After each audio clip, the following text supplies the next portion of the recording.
So once again, we're having a look at the road safety audit that was done for Eric Street in Cottesloe, and we're having a look at finding 5, remembering that the Subiaco Post said that this road safety audit slams the danger cycle path. And in this particular finding, they were saying that numerous short radius curves make it more likely that there's going to be a head-on crash or a sideswipe crash between cyclists going in opposite directions. Now, council took one look at this and said, no, the path bend is needed because of the existing bus stop and the future street light at this location. Well, let's jump on the bike on a number of different days and ride back and forth along this section and see what we make of it. And leave your comments if you see something that I don't pick up on. Now, this is the Broome Street roundabout, and as you can see on this occasion, there's a couple of drivers going through, and I have to give way to vehicles going in both directions. What that means is I'm starting off at the bottom of about a 6% gradient from a standing start, which means I'm not going up this hill terribly fast. Now, you've got to remember that one of the major causes, I think, of cyclists potentially hitting each other on these curves would be excessive speed and someone going up or down the hill so fast that they lose control, they cross over the center line and they hit someone coming the other way. Now, I don't think that's too likely to happen going in a westerly direction, even if you can roll across the that crossing without having to give way, because it's a reasonably steep gradient. You can see the bus stop there where that yellow marker is.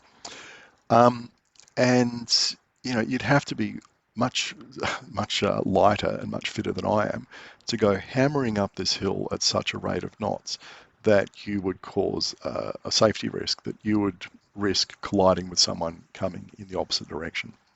Now, those sorts of people, very lean, very fit, probably a bit younger, would tend to ride on the road rather than on this shared path. I mean, this shared path is of great benefit to people who are at the ends of the 8 to 80 spectrum. They're young, they're old, they're not terribly fit, maybe they're not confident, maybe they're a family group that's riding, whatever.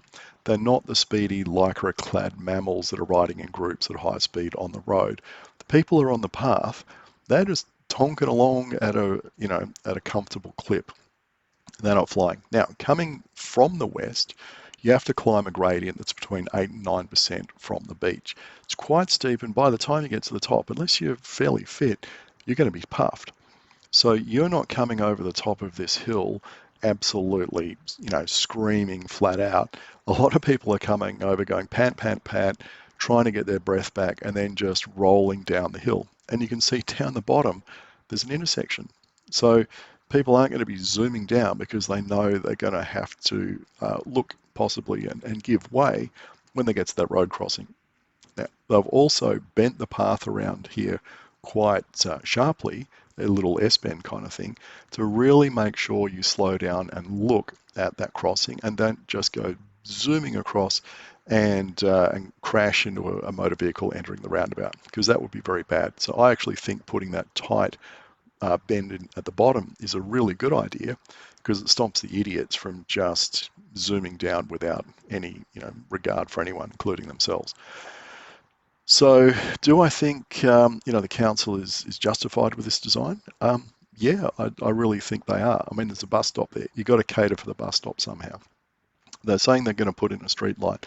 Maybe they're going to put one in at the bus stop so it's illuminated. That'd be nice. So they've got to bend the path out somehow to get around the bus stop. And I think of the terrible bus stops, for instance, on Victoria Road in Balmain, where the bus stop is kind of plonked in the middle of the shared path, and they're an absolute disaster to get around. Here, where they've given people waiting at the bus stop lots of space, and they've given cyclists and pedestrians lots of space, is a great idea. And if that means the path has to bend out fairly substantially to provide that space, well, so be it. But look, I really struggle to see how someone could be going down this hill so fast that on these curves, they're going to cross over the center line and crash into someone who's crawling up the other side. Look, maybe 2 people on e-bikes that are capable of doing 25 kilometers an hour in both directions, maybe they could do it, or someone that's taken the governor off their e-bike or off their scooter and they can do 30 or 40 kilometers an hour. Yes, but for a human on a non-powered bicycle, a non-e-bike, that's going to be pretty damn hard. And as I said, those people that want to be flying, they're going to be out on the road. Anyway, what this comes back to, as usual, is the media, absolutely sensationalising this road safety audit. Whether you agree with the findings or not, they've taken a lot of this stuff out of context. They haven't gone out and had a look. They haven't interviewed any cyclists or any of the path users to find out, you know, is this audit finding actually dangerous or not? Obviously, the council thought it wasn't. I don't think it is.